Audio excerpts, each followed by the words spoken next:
Okay, good afternoon, everybody. Hopefully everybody can hear me loud and clear there, and you're welcome to this afternoon's webinar. So this afternoon we're going to be talking about credit and your credit history in particular. This is something, we're a mortgage broker, as I'm sure most of you will know. Well, we're a financial broker, but mortgages is a lot of business that we do, and I've obviously covered previous webinars with you over the past number of weeks and months, and something that comes up all the time already. We're on Tuesday. It's already come up with a client yesterday in relation to their credit history and the impact it can or cannot have on being successful with a mortgage application. So what I'm hoping to do for the next half an hour today is educate you on what credit history is, how it works, what the banks look at, but more importantly, even what you should be aware of when it comes to your credit history. Okay, so with that in mind, questions are always welcome. It means that you're listening, you're zoned in, the sun isn't blinding you, it's not distracting you, you're not watching some box set in the background, ticking a box, your employer's making you log in for these things. So hopefully you do find it useful. All messing aside, hopefully you find these sessions useful, and feedback as ever is welcome. And before we get started, just happy St. Patrick's Day for everybody tomorrow. Hopefully you all enjoy your day off. Midweek feels a bit strange. Anyway, getting straight into it. So what are we going to talk about today? Well, just a little bit about ourselves, first of all. So in case you are new and you haven't heard of us before, we are a brokerage. We are a small financial planning firm, 8 staff, based in Dunboyne, County Meath, just out on the outskirts of Dublin. And we are a mortgage broker, and we're split from a previous company where I was also a founder and a director, and we set up Symmetry Financial 2.5, 3 years ago. And in the previous role, a previous company, we were the mortgage broker of the year. So we know a bit around the whole space of lending, and the credit history, your credit report, has a huge part to play in that. If you have missed the session so far, then we'll give you access, or your employer give you access to the recordings and to the repeats and to the slides. So obviously you can't beat the live session. However, if you are watching this on repeat or on live, you're very welcome, and you can feel free to reach out to us as per the instructions at the end of the webinar with questions, scenarios, concerns, anything that you've taken up from the presentation that you want to address. So far, we've spoken about mortgages, how mortgages work, what the process is, what the banks look for. We've spoken about investing in property, you know, whether you're a person, a company, or looking to do it through a pension structure. We did a session on budgeting. We did a session on money management. Again, there was some fabulous feedback on that. We might repeat that maybe in broken down clunks, because there was an awful lot in the 45-minute session. And I think it's probably worthy of sessions or miniature sessions on their own, as is the case with the mortgages as well. And the same with the tax. So the tax talk, we get a lot of very good feedback on tax. I think we might revisit that over the coming sessions, and just focus in shorter sessions and focus in on some relevant topics that we've got the feedback on. So again, thank you for the feedback on all of those sessions. And then last week we covered financial protection, and again, some really good feedback on the financial protection. So a number of the attendees are going off now to figure out what exactly they have in place with their employer. So, and if nothing else, it educates you to ask the right questions. So this afternoon we're going to look at your credit, or the credit register organizations in Ireland, which basically we're made up of 2.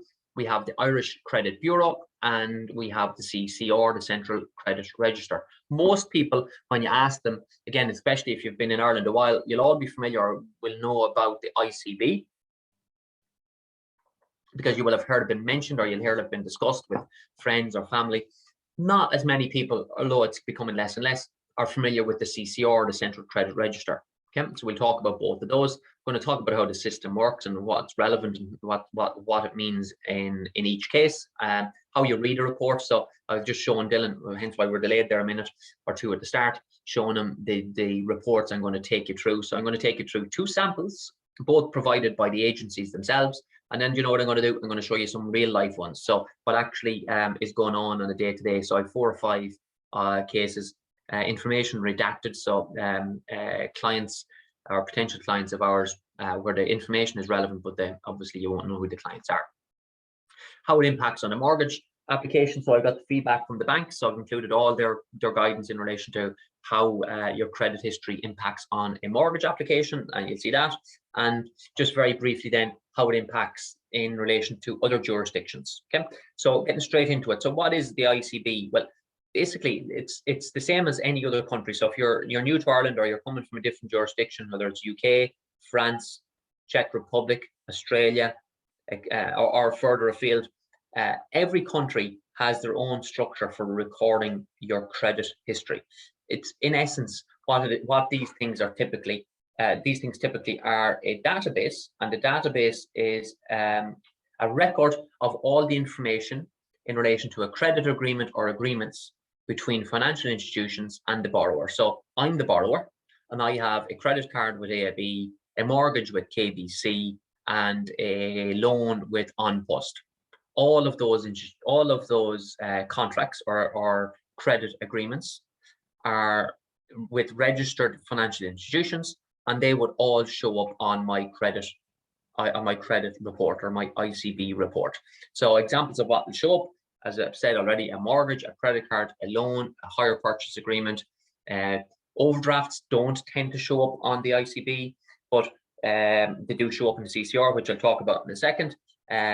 But pretty much anything that is active, and if that institution is reporting to the ICB, which is one of the reasons why the credit register was introduced.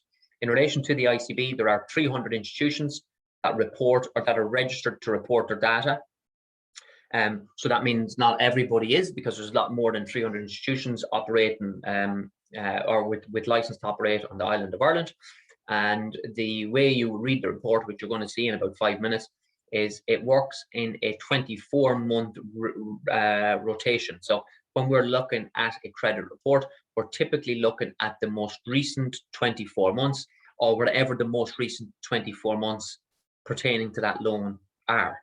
Okay, in that the loan could have finished 12 months ago. So the most recent 24 months are 2 years ago, and last year and the year before. Okay, so if my loan finished this time last year, there's been no activity on that loan in the last 12 months. So the most recent 24-month period would be March 2020 back for 24 months. Okay, again, you'll see all of that in a moment. And in relation to the ICB, the information is typically held for 5 years after the agreement is concluded. So if I have a same example, I have a loan, it finishes in March 2020, that loan will still be evidenced on my report up until March 2025. Okay, so that is, again, it's important. Most people aren't necessarily aware of that. So what is the structure of the ICB? It's typically financed by the institutions that use it. So it was an industry solution to an industry problem, if you want to put it in different terms, and it wasn't always satisfactory in relation to showing up a record of missed repayments with various institutions. The biggest example of what wouldn't have shown up on the ICB in the past would have been a credit union or credit union. So we, when the Central Credit Register entered the country, and I had one example literally at the month that the whole thing started, with the bank started using the Central Credit Register, where we had a client who had a credit union loan, and it was, the very, very last minute, ready to draw down the mortgage, that the credit union loan was 30-something months in arrears. So, I mean, it just hadn't been paid. The client had taken out a loan for his mother. She hadn't been paying the loan at the credit union. He hadn't bothered to follow up. It's his responsibility because it was in his name. Thankfully for him, the bank didn't check the CCR, and it wasn't showing up on his ICB. Okay, so that's an example of where it worked to the individual's advantage. But that was very timely at the in the window of opportunity, window where the new registered new referencing agency was really only been picked up by the banks. So while there are the 300 institutions, so what's the moral of that story? While there are 300 institutions, not everybody was reporting, and not everybody reported historically. Okay, equally so, You might have no record with the credit register. So with this ICB, you might have no record with the ICB or with the CCR. And why might that be? You don't have any active loans within the past 5 years. So if I don't have any active loans within the past 5-year period, then I'm not going to have any record on either the ICB or indeed on the CCR. Just one point there is the ICB report. It's used by the lender to make sure that you're a good bet, so that you are likely to pay back the loan, or indeed you may be unlikely to pay back the loan, in which case it's used against you.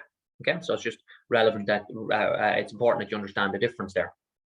So when you agree or you sign up to take out a loan or you sign up to take out a mortgage, the institution genuinely have an interest in sending that that repayment information to the agency. So whether that's the ICB or the Central Credit Register, okay, and equally so, reciprocal, to seek information about your credit past. So what were you like in the past? So if you think about it, it wouldn't really work if the institutions only use the system to check you out, but didn't record your up-to-date data on how you've performed with their loans, because then the information, it wouldn't work. It wouldn't be a two-way flow of information, in that institution A or bank A didn't report your data to one of these institutions, but they used it to access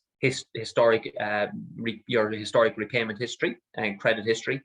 So while they're not reporting it, they're using it. But then the next institution comes along, looks to access your information, and nothing shows up. So that's where it's the reciprocity in relation to, they have a legitimate interest in reporting your information. Now, historically, again, it was only a number of institutions that used the ICB. Not every institution out there would have availed of it. What we have seen over the last 3 years, since the Central Credit Register has become prevalent in Ireland, is the number of institutions and loans that now show up on the ICB are much greater than they would have been in the past. Okay. If you do have a poor credit history, then it is unlikely that you are going to be successful with a loan application. Okay, even if you can show that you can easily repay that loan. This is really about responsible lending. So it's basically about how likely are you to not clear that, or how likely are you to clear or not clear that particular loan agreement with that lending organization. So your credit history does have a huge part to play. Now, again, you might be sitting there thinking, well, I have a bad credit history and I was able to get a car loan, or I have a bad credit history and I was able to take out a holiday loan, or a loan to cover exams or education or whatever it might be, or a financial emergency. Again, you might find that you can access credit for very specific requirements. So for example, a car loan or a hire purchase or PCP, even if you have a bad credit history. But when it comes to mortgages, which is really our domain and why we're covering this session, it's less likely. In fact, it's pretty much unlikely if you have ongoing credit history issues, or if the credit history issues are in your recent past. Okay. What is also important to point out is the ICB don't make the decision. It's how your data is interpreted by the lending institution you've applied to. So you've applied to Bank A or Bank B for a mortgage application. All they do is they access or they reference your information with, in this example, the ICB, to see, are you a potentially good bet or a good applicant for this loan. Okay, so they're not making the decision, they're recording the data. Okay, again, what else have I put in here that might be useful? You can receive a copy, and the copy that you receive, which I'm going to show at the end how you order it, it's for free. Okay, generally it takes about 5 minutes to report, or sorry, to order an ICB report. So it's done online. I wouldn't recommend you do it any other way because it's so fast. And then you will receive a copy of the report in the post within about 5 working days. If when you receive that report, there are some issues on the report that you don't like, so you think, oh balls, I missed my credit card loan in December or January and I forgot about it, or I didn't have the money because my paycheck ran out. In that case, you're then looking at it, okay, how is this going to impact my application or my potential application for a mortgage? That's heading into difficulty. So what you basically cannot do is you cannot go to the ICB, because the ICB cannot make any changes to your report. Okay, so how it works is if there was an error, so if it was a genuine error, for example, you had what would a genuine error be? I'll actually be showing you some genuine errors, but I'm just trying to think of a genuine error where you made the repayment, but it fell outside of the month, but you had agreed with the institution that the payment was going to be made, and maybe it took 2 or 3 days for that payment to clear. Then you would have a genuine case with the lending institution in question, or where they make a genuine error. So that occasionally happens, where there was an error made, or where they didn't inform you that you'd missed the repayment, or that the payment that you're due to make has been missed. The problem with a lot of this is it depends on the time frame in terms of the calendar month when you missed that payment. And if I get time at the end, I'll explain that with an example. Okay, so but the ICB don't make changes. The ICB hold the data that's reported to them by the lending institution, and you would go to that institution if there are any issues. Again, inaccurate details, will they be removed or changed? They'll only be removed or changed if you sorry, that should say removed or changed by the lender that you've borrowed from, and that can only happen if it was a genuine mistake. They won't update or amend your credit report or what they are reporting to the ICB purely to help you get a mortgage or help you get a loan or help your partner get a loan. That isn't how it works. If, however, there are genuine cases and you're not making any headway, and I've had to do this with many clients over the years, you make an official complaint. And no financial institution wants to receive complaints. They will have a complaints procedure in place. It's coded by the central bank how you have to deal with official complaints. At least in that example, it's going to be actioned. Whether the outcome is what you want is a different question, but you know at least that the case is going to be actioned. And who do you lodge the complaint with? You lodge the complaint initially with the lender, and if they don't resolve it, then it's referred on to the financial and pension ombudsman. You could also potentially make a complaint, I believe, to the Data Protection Commission, but my opinion would be you make the complaint to the lending institution where the problem or the error originated. Okay, and again, I have a real case example for you in about 5 minutes' time. So what is the Central Credit Register? The Central Credit Register was introduced in 2017, June 2017. It was introduced on the bequest of the IMF. So as part of the root and branch analysis of the financial system in Ireland, it was found that the ICB wasn't fit for, again, we need to be careful what I say here, of course, it wasn't up to the level of credit reporting that the other jurisdictions, other first world jurisdictions would classify as a functioning credit reporting system or credit reporting database. And the main reason was companies had to opt to report their data or their lending history to the ICB. Hence why I said earlier that historically, and quite a number of credit unions, in particular the smaller ones, and even today, although there has been a lot of consolidation in the credit union movement, that a lot of the smaller institutions wouldn't have had any recording or any reporting to the ICB. Totally different where the CCR came in. They came along and basically says any loan with a credit institution or a financial institution that is registered to lend in the country, any loan over 500 euros has to be recorded on your CCR. So that pretty much covers the majority of loan facilities, with the exception maybe of a street money lender or a non-regulated money lender. But most people are going to fall under, most loan agreements are going to fall under the CCR catchment area. And this is all since June 2017. It's operated by the central bank.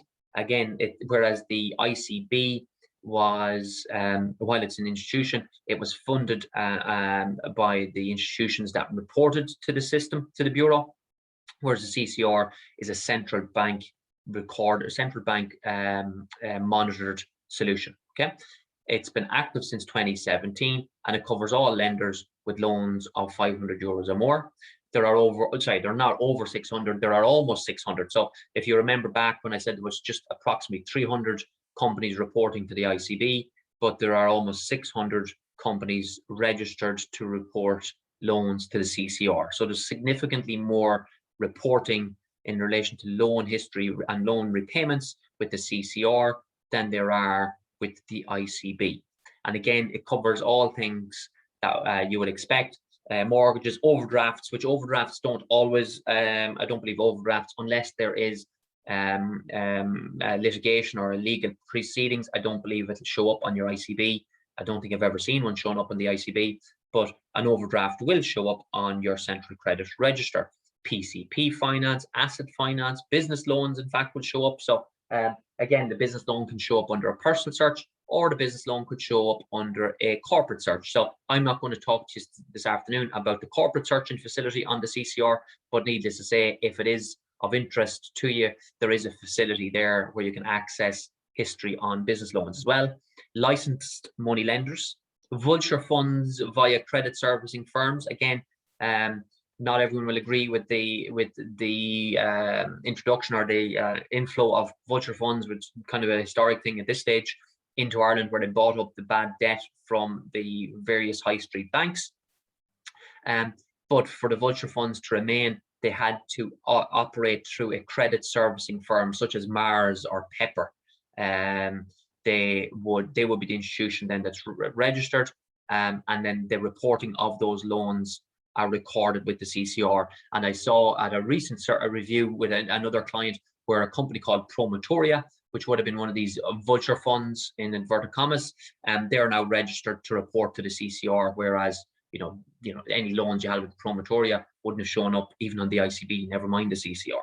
Okay, so just little things that have changed over the last 12 months as the CCR becomes much more to the main, much more to the fore, and it really is what we look for. So if a client comes to us with an ICB report, I want to see their CCR. Okay, so the ICB can miss stuff that the CCR won't. Okay, what it doesn't cover, and this is more for the non-nationals among us, it doesn't cover any tax liabilities, it doesn't cover any utility bills, it doesn't cover any court services or insolvency services, which other countries may include under credit reports. And so any of you that have lived in the UK and you've had utility facilities with Vodafone or with Virgin, for example, you might have ordered an Experian credit report, and you would have seen on your credit report, you would have seen Virgin maybe popping up, or you might have seen a utility company popping up. That doesn't exist in Ireland yet. Okay, I believe it may be in the pipeline as we progress. So what else is relevant about the CCR? It's basically there to ensure there's a record for all your existing and your historic loans, and it's to provide assistance to the lenders to ensure that if they're assessing you for a new loan application, so you're going into Bank A today to apply for a loan, a mortgage, car finance, whatever it may be, that they can access that historic data, whether it's an existing loan or a loan that is since completed. There won't be any details on your credit history before the 30th of June 2017, unless, and again, I have a lovely example to show you, and it's the first one once I go through the samples, unless the loan was issued before the June 2017 and was still active on the 30th of June 2017. So if the loan overlapped that date, was issued beforehand, and it overlapped that date, then it would have shown up, and it will show up on your central credit register report. So what's a commonality between both? The information held with the ICB and the CCR, basically the information on the loan is held for 5 years on the ICB and the CCR after the loan has been repaid. So an example I gave already, March 2021, I finish a loan today in March 2021, that loan will still be evidenced on my credit report and my ICB until March 2026. Typically, there'll be a scheduled removal date will show up, definitely shows up on the ICB. I'll have to, again, put me on the spot there if it shows up on the CCR, but it will show up on the report to say when the loan is due to be removed. You will know now that it's the 5-year term from the date the loan has been repaid. You can request a report at any time. It's free to do so, and the time frames required to order an ICB versus CCR, they vary. Okay, what your report, both reports will show you who has reviewed your history. So who has viewed your credit history in the past Again, I'm not sure how far back it goes. Could be a couple of years, and that's called your footprint or your history of inquiries. So, for example, if you were applying for a new credit card or an overdraft facility or a loan or a car finance, they would go on and they would check your ICB or your CCR. And if you then ordered your report, you would be able to see what institution or accessed your data, what date, what time, on what day, and some of them will give it a score. Again, I'm not going to focus in on the score too much because if you haven't missed any repayments, then you have nothing to be worried about.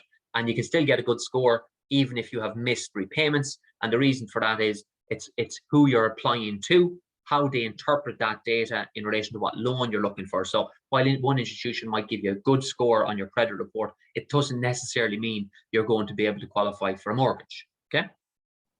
And then your lender updates and they amend any inaccuracies or any incomplete or out of date information. Again, that's not done by the ICB or the CCR themselves. So straight into looking at a report. So both institutions have examples. I'm going to start with the ICB, making sure that is the right one. Yeah. Okay, so hopefully everybody can see this. So let me go up to the top and zoom in a little bit. So just let it load there for a second. So basically what we have here is the cover letter. So when you order the report, it's going to be sent out to you. It's going to be sent out to your address with a little bit of information. So that's all waffle, really. This information is what you've keyed in. So you've put in your address. With the ICB, it is important that you record all relevant and previous addresses. So there's absolutely no benefit to you putting in your most recent address, thinking I'll be a little bit smart here now, and I won't put down my other addresses. Okay, why? Because they'll still be able to look up your CCR. Okay, and it may or may not show up there. Plus, the banks do have access to a different level than what you and I are looking at here in terms of the data. They can get access to the information a lot faster. So, and it can be connected with a different address. In particular, if you had updated your address with that other institution, and you might have done it, unbeknownst to yourself. So including all addresses is relevant, including your information. So again, all very, very standard stuff. Keep going here.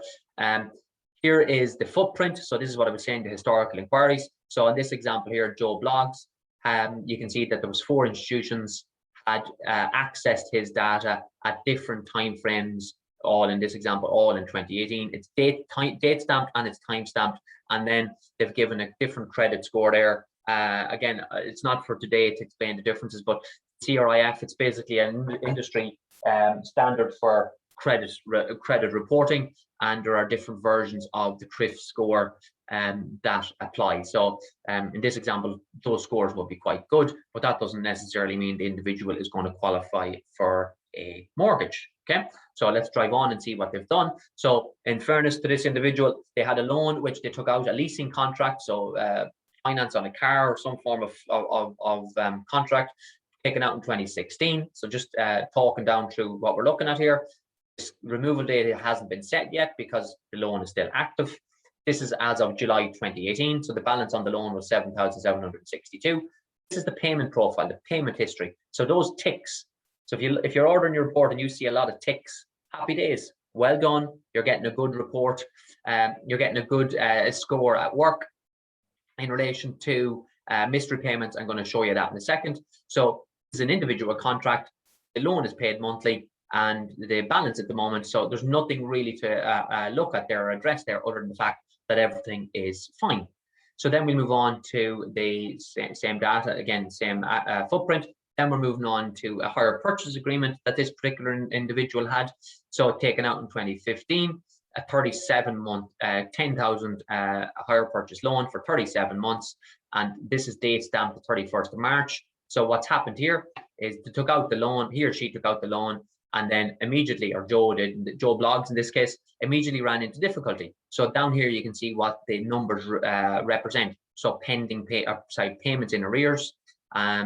Obviously got back on track then. So you work backwards. So month 24 is the most recent month, and then we work backwards. So I should have explained that. So month 1 is 24 months previously. Month 1 is not the most recent one. 24 is the most recent. So what's ended up happening here is this account was settled for less than the full amount. So obviously a portion or a proportion of that loan was written off. Okay. it had gone up until that for the previous 6 months. It had gone pending litigation. So the lending institution had initiated legals with the individual, possibly scared them a little bit, or maybe not. And in which case, then they agreed a repayment figure between them. And up until that, they had fallen into arrears by, in this example, as many as 5 payments in arrears. So the information isn't as detailed as will be evident on the Central Credit Register, but it's how you interpret that data. So this individual sorted their loan and regained some level of control over their loan as recently as March 2018, but that loan won't be removed from their credit ICB until 5 years after that final repayment has been made, which in this example is March 2023. So hopefully everyone can just get a grasp for what you're looking at.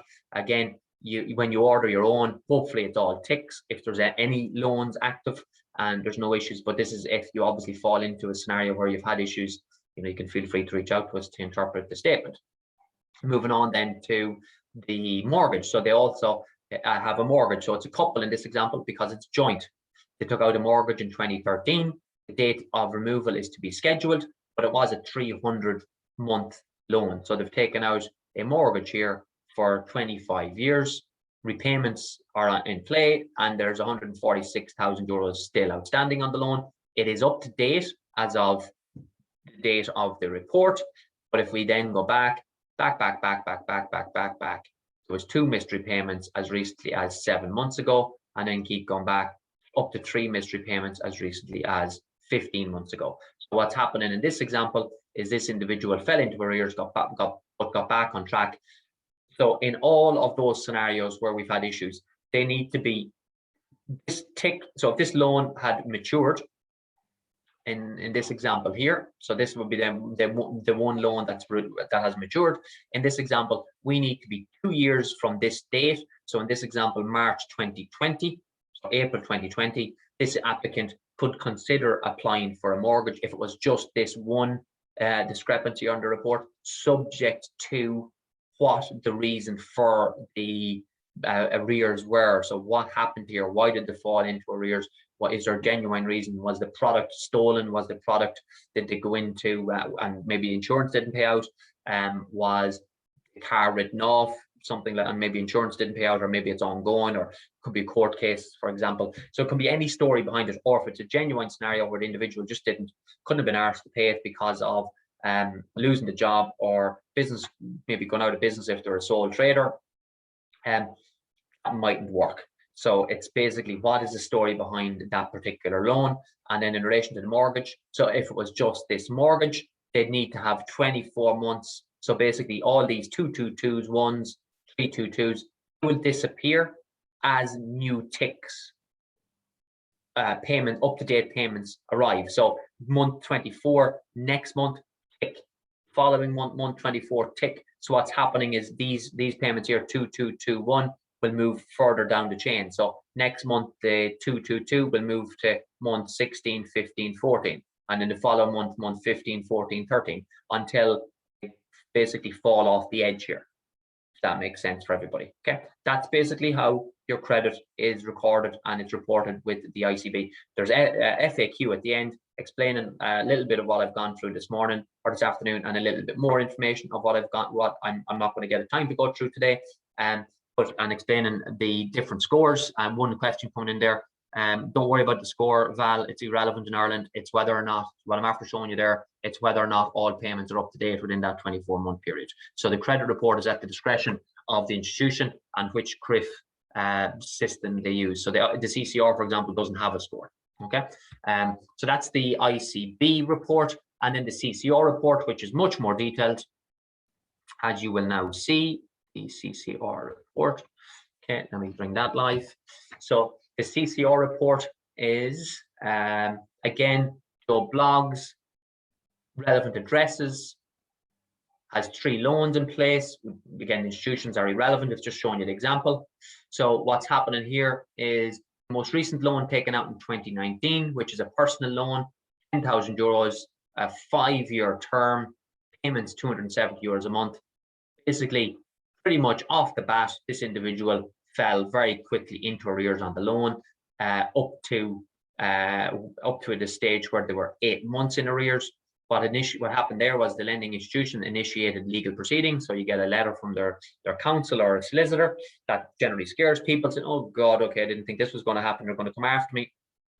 And you're going to have to pay it back. The arrears were capitalized, so the individual made a payment to get back on track, or they were included back into the loan. So it can happen both ways, where a balance that's outstanding, let's say 1,500 euros, is added on top, and then it's paid over the following 16, whatever, or sorry, the following 4 years, or they pay the balance that's outstanding there and then they just continue to pay, in this example, the 270 euros a month until the mortgage, or until the loan has been cleared. So this individual had an issue, was identified, brought to their attention from a legal perspective, and they says, okay, I better sort this out.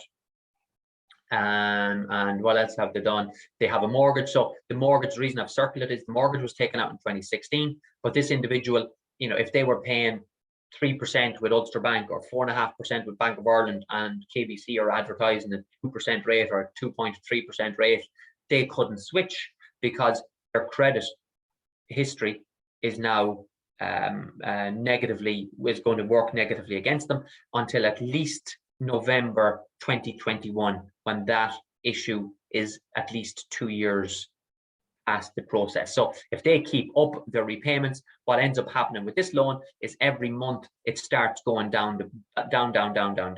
So what would actually happen in approximately 10 months time, you wouldn't see these arrears payments. All you would see is from this line here. So January 2020, you would only see from January 2020 up. Okay, so hopefully, because it's an active loan and there's still another 4 years to go, that individual could make that problem disappear. Okay, but it's going to take them a couple of years. From a couple of years from when they rectified or addressed the issue. The mortgage was spot on, so in fairness, they never missed any issues on the mortgage, but that doesn't matter because that loan, missed loan agreement, would impact the ability to do anything on the mortgage, topping up the mortgage, equity release the mortgage through renovation of the house, whatever it may be. Okay, and the third element that they had was a overdraft was no issues. Third element was a credit card. So the same thing, credit card with a 10,000 euro credit limit, made repayments, and then they fall into a bit of difficulty again around the same time as the personal loan. So obviously there was an explanation or a reason for that. Got it sorted and they're back on track. But you can see that they still are using the credit. So I'm looking at that. My conversation with that client is, yes, they sorted it out, but in the previous 8 months, they've used their credit card to the sum of about 6 or 8 grand. So what's going on? How are they managing their money? So that's the money management scenario, the budget scenario in the bigger picture. Okay, what's happening here? So they run the risk of this happening again. How you eliminate this from credit cards is you set up an automatic standing order agreement with the credit card company that the minimum balance that is due every month is deducted and taken automatically. So you can do that with the majority of credit card companies, and then you don't have to worry about missing or not missing a repayment. Okay, so that's the sample ones. So let me then go back in and show you a couple of real examples. Can't believe it already. We're flying through the time here. So that's the 2 samples. Again, we can make them available and send them around to you. They are on the 2 websites from those institutions. Or I would just tell you to order your own, and then you'll understand what's going on, and hopefully nothing crops up. This is a brilliant example. This is one where CCR, I mentioned already that the reporting only started in June 2017. So why in God's name would we have a loan that was taken out in 2005 with a maturity date in 2009? What happened with this case, a real live case, and a high net worth client, combined incomes between himself and his wife over 200,000. So then you might be looking at it, how in God's name can somebody in that profile have 382 euros, because that's the figure there, hopefully you can all see it, outstanding, dating back to 2009. What happened in this instance was a change of bank account. The new bank account, when they set it up, the existing direct debits and standing orders, this was missed. It was a loan with Creation Finance. They do the financing for a lot of furnitures and TVs and the consumer products. It was with a company called Land of Leather, which is no longer with us, I believe, and ended up, he moved the account, and the credit, this credit agreement, the direct debit, was missed by the new bank. The institution in question, Creation Finance, never wrote to the client. So what we ended up having to do here is the client had to take a complaint to Creation Finance. When it was investigated, eventually, okay, they didn't adhere to the timeframes, which led to a subsequent complaint. But needless to say, when it was identified that they hadn't communicated with the client paid the amount immediately by credit card. So the payment was made almost immediately when it was identified. And then they rectified it. So this no longer shows up on the individual's credit report. And the happy ending to this story is that client has literally gone sale agreed on a house in January, and we're at loan offer stage on a mortgage for that client. But it's taken the client, the best part of 2 years to get to the stage of having removed, and then obviously to find a house that they wanted to move into. But that is a perfect example of something going back to 2005 that came back to potentially bite the individual in the behind. But thankfully, there was a valid reason, and the complaint process rectified it. Doesn't always happen like that. Here is an example of a case literally going on this month where the individual has sold their house. It was a Fingal County Council, sold their house, and as part of the sale, didn't make the last payment on the loan agreement. Why? I do not know. You'd have to ask the client, which I did, and the client says that it was missed. But if it's a direct debit, then it shouldn't be missed, because a direct debit automatically comes out until you cancel the direct debit. This is literally a live case where the applicant is looking to buy a new home. They've sold, and they missed the repayment in January on the mortgage that they were clearing with the county council. I have yet to find out how this is going to be treated. So watch that space. So I don't know, I can't actually say to you whether this one works out or not, other than to say that it was idiocy to cancel the direct debit at the end of the loan agreement, thinking they could get away without paying the last month. Okay, so there's a lesson in that for everybody listening. Sorry, I should have highlighted the one. So it's one payment at the very tail end of that loan, which is going to bite them in the behind. Okay, and the date circle there showing you it's current, it's active at the moment. Now that loan has subsequently been cleared in February, but the one payment is going to be on their report for the next 5 years. Okay, so that one, so just explain that one won't disappear down, because this loan is now paid up. So that one will remain there the whole way through until, so actually what will happen here is there'll be one more line there where this will be 0. The number of payments past due will be 0, but that one will be on this line here. So if we get the report now this month, that will be 1 will be down here, 0 up here. That 1 will be evidence for the next 5 years. Here's an example of the exact same loan recorded with the two institutions. So you might be saying, well, what's the difference? And you can see the different level of data that's recorded. So the CCR has much greater information than the ICB, which is what I was referencing to you earlier in the presentation. Difference between the one on the left is they're reporting monthly. The one on the right is reported fortnightly. So you might be saying, okay, there's an awful lot more ones on the right-hand side than there is on the left-hand side, and you will be correct. But the ticks on the left-hand side are fortnightly ticks. And this is an example of a client who had an accident, actually, had a large payout on a serious illness policy, and the bank in question here, so the client dug his heels in with the bank, so you can see the dates in question there. That is still ongoing. There's legals involved in that. But just the reason why I'm showing you this application, the clients wanted to move house. So this is a client of ours going back many years. As I said, the husband had a serious illness. The existing mortgage was cleared. They then want to move. So they want to move to a bigger house, a different location. We have to submit that loan, that mortgage application in the wife's name only, because we can't include him on the mortgage because of this. So because of this loan here, he cannot go on a mortgage. Okay. Now there are only 2 banks that will allow that in the country. One is called ICB and the other is called Finance Ireland. None of the mainstream banks will allow the married couple to apply for a mortgage in their own name, not including their spouse. It's just their terms and conditions. And that is the reason why I'm showing you that. Is outside of the fact of what caused the arrears, the client got a little bit hot-headed, dug his heels in, argued with the bank because obviously he had a near-death experience, basically, and wasn't willing to give up.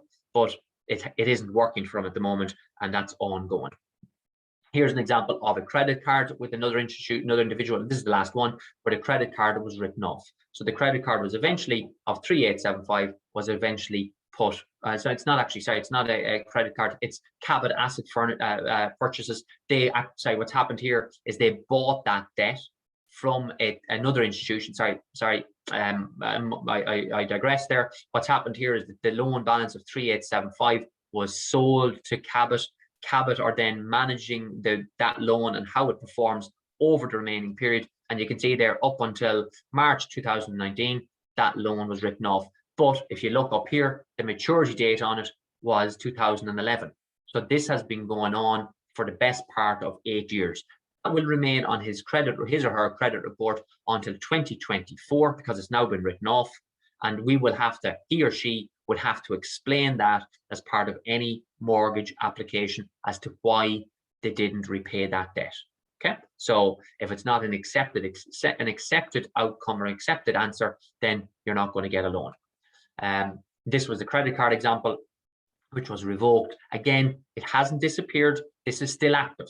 So this is going to keep tipping away. Every month it's going to be the same. 11 payments past due, 814 euros is going to be the balance outstanding until that is dealt and cleared by the individual in question.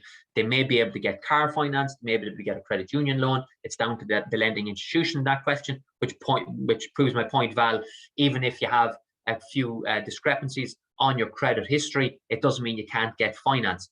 But it does mean you wouldn't get a mortgage. Okay, so just to prove that point, what are the banks saying? And we're almost done then. So what are the banks saying? So PTSB, very simply, want to see they'd like to see clean credit for 5 years. However, they look at you within a 2-year period, but it's on a case-by-case basis. Now, we have got mortgages across the line with PTSB where the individual has had at least 24 months of clean credit. In relation to bankruptcy, so if you ended up going the whole hog and ended up bankrupt in the last 5 to 7 years, they currently have no appetite for bankruptcy. Ulster Bank look on them on a case-by-case basis. They need to understand the reason for the arrears and how it was dealt with. So is it a genuine bona fide mistake? Or is it just very simply that you just decided not to repay a loan because you didn't feel you should?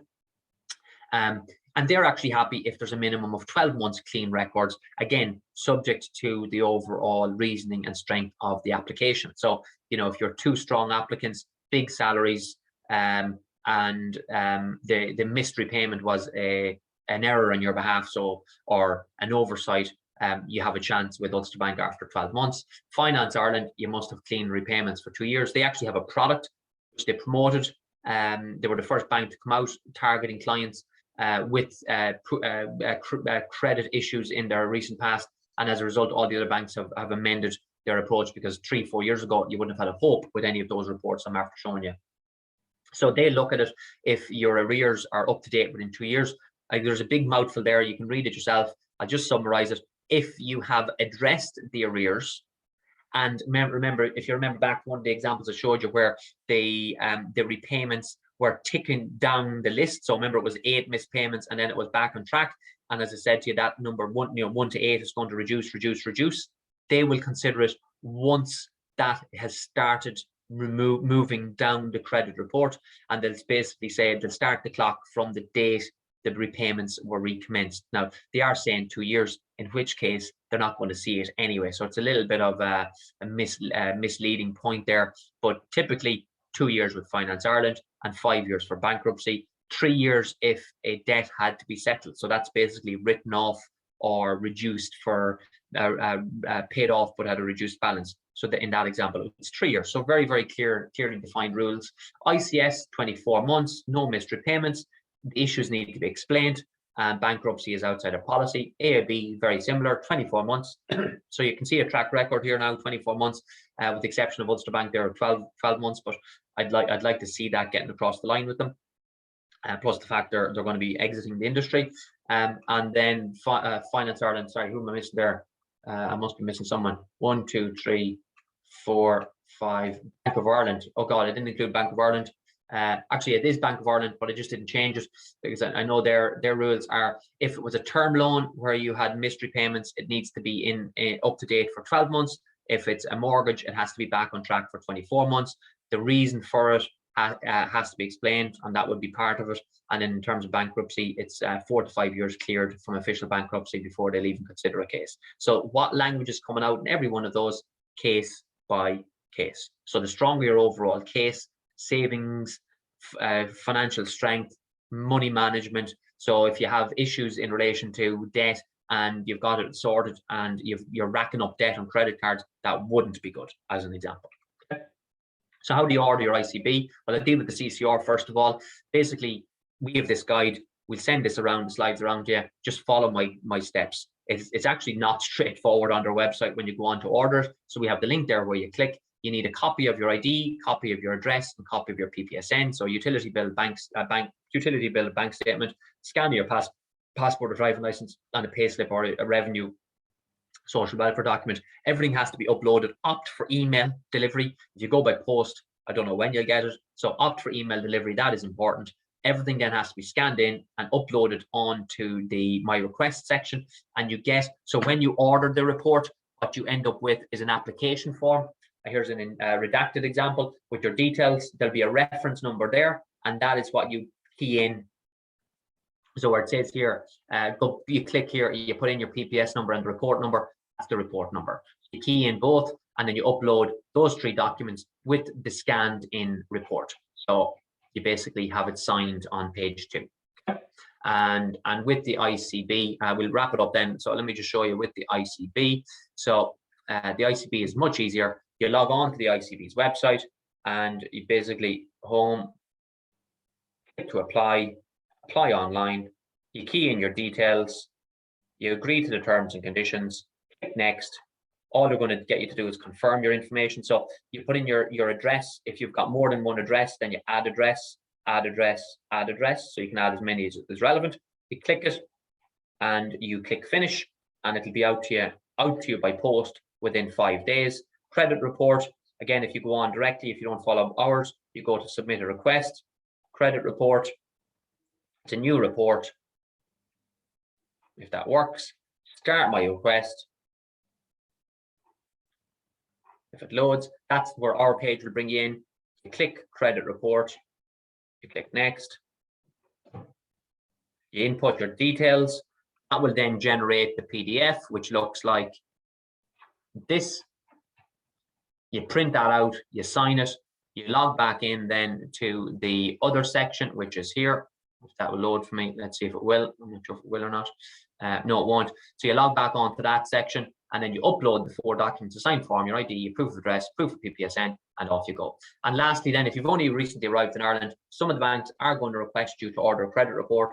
So if it's German, if it's in Germany, there's a particular credit agency, Experian. I tell everyone to check with Experian if you can order a credit report with Experian. They will be the main one, but other countries have different solutions. So again, I'm not going to tell you, go through them all on the webinar here today, but some banks are much more lax in relation to your credit history in other countries, and some will want access. So if you've an active account where we can see money transferring between Ireland and a foreign entity or foreign institution, or we can see that you're paying money's coming in from a different country, then they're more than likely going to look for that bank statement, and because it's active, they're more than likely going to look for the credit report. If the credit report comes back in a foreign language, you'll also have to get it translated. So again, just bearing in mind that it might make sense for the 6 months prior to applying, if it does apply to you, that you just have a little bit of manners in relation to how you manage your overall accounts. So for those of you that, again, that's it. Sorry, I have overrun there a little bit, but for those of you that have any questions or want to follow up on an individual basis, you can pop onto our website there or drop us an email at info@symmetryfinancial.ie, and everybody is entitled to a complimentary one-to-one with us. The feedback over the last sessions has been very good, so hopefully it'll be the same coming out today. Listen, thank you very much, everybody. Hopefully you found all of that relevant in some level, and looking forward to hearing from some of you in the not too distant future. Thank you.